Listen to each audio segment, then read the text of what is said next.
tout ce temps agité sur le pays avec des orages qui ont concerné une grande partie de la France. 5 départements du sud-est placés en vigilance orange pour des orages qui vont perdurer encore dans la nuit. Soyez prudents. Tout ça en lien avec une goutte froide, une basse dépression d'altitude au large des îles britanniques qui se prolonge avec de l'air froid d'altitude jusque sur la France qui vient rendre instable l'air chaud et humide présent dans les basses couches de l'atmosphère. Donc on suivra l'évolution de cette goutte froide puisqu'elle va influencer le temps pour les prochains jours. Alors commençons par demain matin, on retrouvera encore un risque orageux autour de la Méditerranée, en Provence, ainsi que sur la Corse. Des averses plus fréquentes également sur le nord-est, avec un coup de tonnerre possible du côté du Jura. Et puis en allant vers l'ouest, des nuages, un ciel assez chargé, mais des averses qui sont plus rares, mais qui peuvent encore circuler quand même le matin, des orages du côté des Pyrénées, puis des nuages bas par endroits. Ces nuages vont se morceler petit à petit, laisser place à de belles éclaircies qu'on verra l'après-midi sur une grande partie ouest, alors que sur l'est, on aura toujours ces orages assez nombreux des Alpes au pourtour méditerranéen, avec des orages localement forts, des orages également sur la Corse, et puis toujours ce risque orageux également sur une partie nord-est.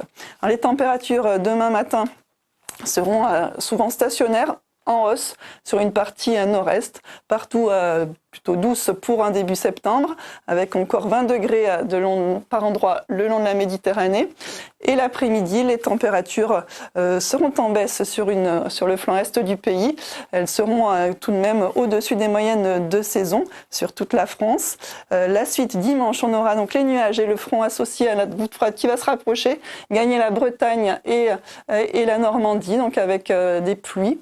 Alors que sur le reste du pays, c'est plutôt une belle journée avec les pressions qui sont en hausse, donc beaucoup de soleil, avec un bémol côté Méditerranée où les entrées maritimes apportent beaucoup de nuages et quelques pluies possibles, avec des températures qui remontent dans une ambiance donc chaude pour un début septembre. Lundi, on conserve encore ce front pluvieux qui peine à avancer et qui arrose encore les régions de la Bretagne à la Normandie. Et puis avec les champs de pression qui sont en baisse, le temps va devenir plus instable sur une partie centrale avec des averses à caractère orageux.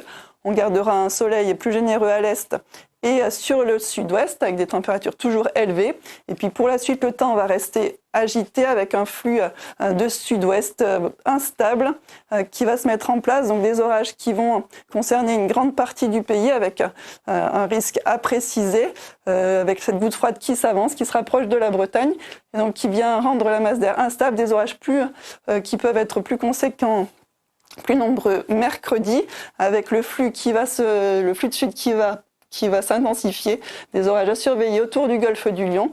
Et puis pour la fin de la semaine, avec la masse d'air qui va baisser, le temps va devenir moins instable, donc on devrait avoir moins d'orages, mais des averses encore qui vont concerner une grande partie de la France, avec des températures qui se rapprochent des moyennes de saison. Je vais vous quitter avec l'éphéméride et je vous souhaite une excellente soirée.